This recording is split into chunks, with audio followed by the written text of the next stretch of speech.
जय Hind defence lovers. आज की टॉप हेडलाइंस कुछ इस प्रकार है।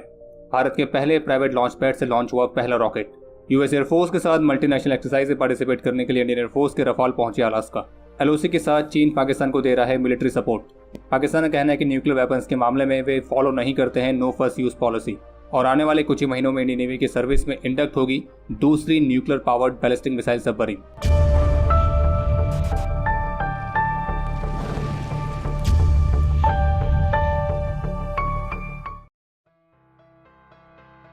तो आज के अपडेट की शुरुआत करते हैं स्पेस सेक्टर में भारत की एक और नई बड़ी उपलब्धि के साथ, और वो उपलब्धि यह है कि भारत के एक प्राइवेट स्पेस स्टार्टअप जिसका नाम है अग्निकुल कॉस्मोस, तो इन्होंने आज अग्निबाण रॉकेट को सफलतापूर्वक लॉन्च कर दिया है।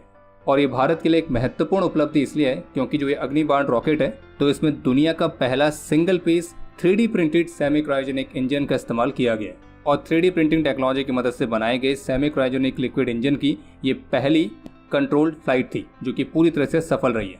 और इतना ही नहीं बल्कि इस अग्निबाण रॉकेट को अग्निकुल कॉस्मोस ने अपने खुद के लॉन्च पैड से लॉन्च किया है, जो कि भारत का पहला और इकलौता प्राइवेट लॉन्च पैड भी है। और ऑफिशियल्स की तरफ से दी गई जानकारी के मुताबिक इस दौरान सभी मिशन ऑब्जेक्टिव्स को सफलतापूर्वक पूरा कर लिया गया है। और इस व्हीकल को अग्निकुल कॉस्मोस ने पूरी तरह से इन हाउस ही डिजाइन किया है। और इस पूरी परियोजना में इसरो, IIT मद्रास और इनस्पेस ने भी अपना योगदान दिया है। और जबकि इस प्रमुख सफलता पर भारतीय प्रधानमंत्री श्री नरेंद्र मोदी की तरफ से भी ऑफिशियल ट्वीट करके इस उपलब्धि के लिए बधाई दी गई है। और इसके साथ उन्होंने ये भी लिखा कि ये सफल लॉन्च हमारी युवा शक्ति की उल्लेखनीय प्रतिभा का प्रमाण है।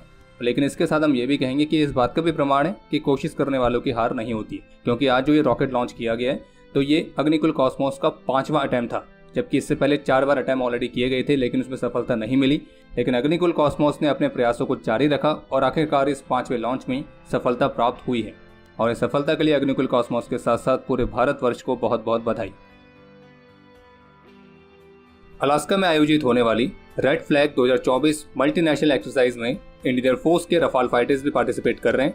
और इसमें पार्टिसिपेट करने के लिए इंडियन एयरफोर्स का कंटिजेंट आज यूएस एयरफोर्स के आयरसन एयरफोर्स बेस पर पहुंच चुका है।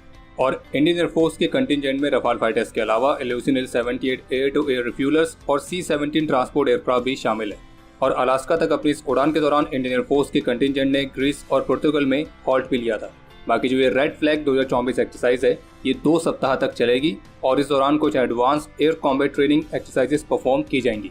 इसके अलावा एक अपडेट यह है कि इंडियन आर्मी की मेजर राधिका सेन को 2023 के लिए प्रतिष्ठित UN military gender advocate of the year award से सम्मानित किया गया। और ये सम्मान UN पीस कीपिंग मिशंस में जेंडर इक्वालिटी और विमेन एम्पावरमेंट को बढ़ावा देने में उनके उत्कृष्ट योगदान को मान्यता देता है। बाकी मेजर राधिका सेन 10 सितंबर 2016 में इंडियन आर्मी में कमीशन हुई थी और उन्होंने आर्मी सर्विस कोर को ज्वाइन किया था। और अपने मिलिट्री करियर के दौरान इन्होंने कई सारे डिफिकल्ट और चैलेंजिंग कंडीशंस में सर्व किया है, जिसमें जम्मू कश्मीर, लद्दाख और नॉर्थ सिक्किम जैसे क्षेत्र भी आते हैं। लेटेस्ट रिपोर्ट्स के मुताबिक एलओसी के साथ पाकिस्तान की डिफेंस कैपेबिलिटीज को बढ़ाने के लिए चीन काफी सक्रिय रूप से पाकिस्तान की मदद कर रहा है। और पिछले 3 वर्षों में एलओसी के पास कई सारे महत्वपूर्ण डेवलपमेंट देखे गए, जैसे कि स्टील हेड बंकर्स का निर्माण और UAVs और UCAVs की तैनाती। और चीन की तरफ से दी जाने वाली सहायता में हाईली इंक्रिप्टेड कम्युनिकेशन टावर्स को इंस्टॉल करने से लेकर एलओसी के साथ अंडरग्राउंड फाइबर केबल्स को बिछाने तक इस तरह की सभी सहायता शामिल है। यहाँ तक कि JY और HGR सीरीज की चाइनीज ओरिजिन के एडवांस रडार सिस्टम्स तो उन्हें भी एलओसी के साथ डिप्लॉय किया गया है, जो कि पाकिस्तान की मीडियम और लो एल्टीट्यूड टारगेट डिटेक्शन कैपेबिलिटीज को बढ़ाने के लिए। और हाल ही के समय में एलओसी के साथ कई अलग अलग लोकेशंस पर चाइनीज SH-15 155 mm की ट्रक माउंटेड हाविट्जर गन्स को भी नोटिस किया गया।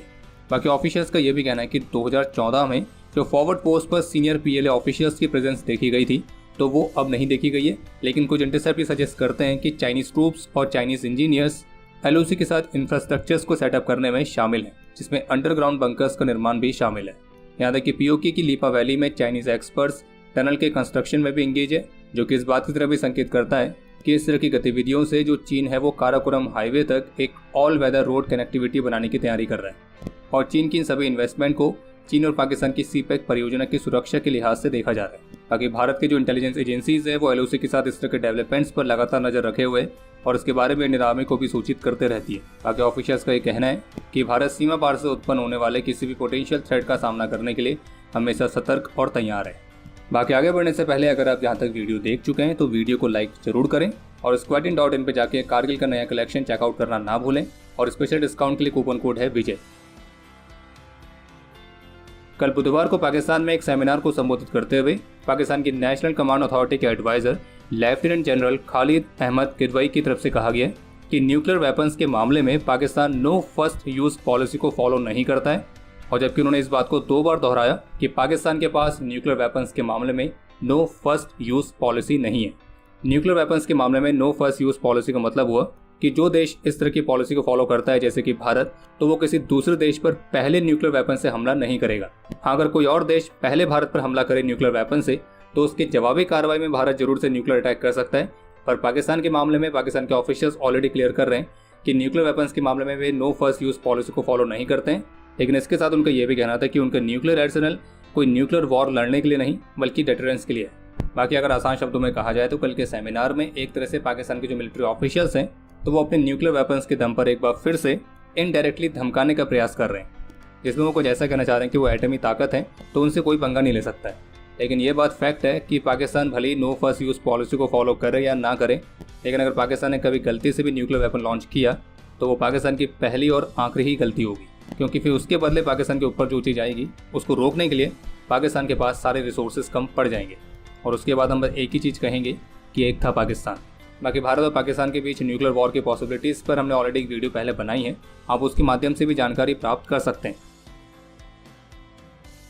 बुधवार को साउथ कोरिया में करीब 260 एयर बलून्स को स्पॉट किया गया था जो कि अपने साथ बैग्स कैरी कर रहे थे, और उन बैग के अंदर कचरा और पूप भरी हुई थी। और पूप से भरे हुए बैग के साथ ये जो एयर बलून्स हैं ये नॉर्थ कोरिया के बॉर्डर की तरफ से साउथ कोरिया की तरफ भेजे गए थे। और अब साउथ कोरिया में पूप से भरे हुए बैग के साथ एयर बलून्स को भेजने के बाद अब नॉर्थ कोरिया ने आज गुरुवार को सी ऑफ जापान की तरफ एक शॉर्ट रेंज की बैलिस्टिक मिसाइल को फायर किया है।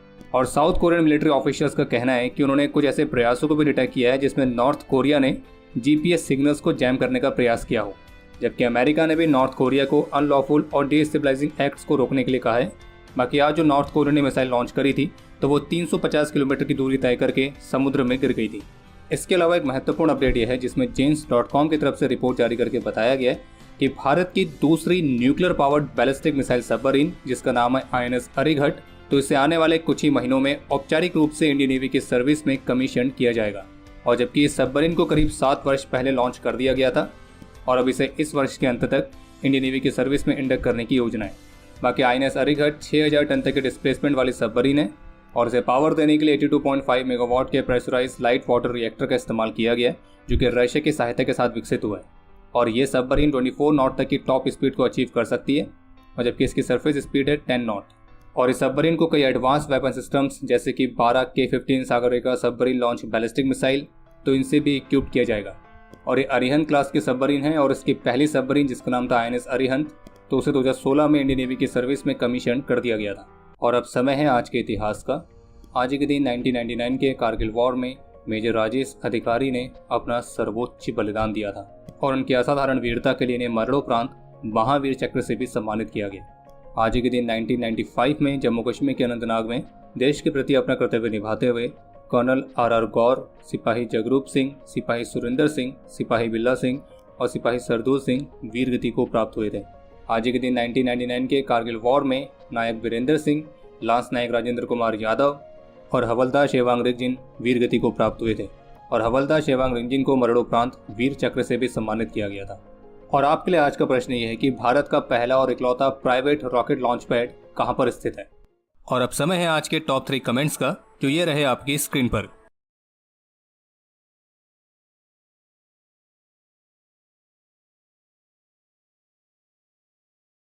तो हमारे आज के इस एपिसोड के लिए इतना ही। उम्मीद है आपको एपिसोड पसंद आया होगा। पसंद आया तो वीडियो को लाइक जरूर करें। कोई भी सुझाव या सवाल हो तो उसके लिए कमेंट सेक्शन ओपन है।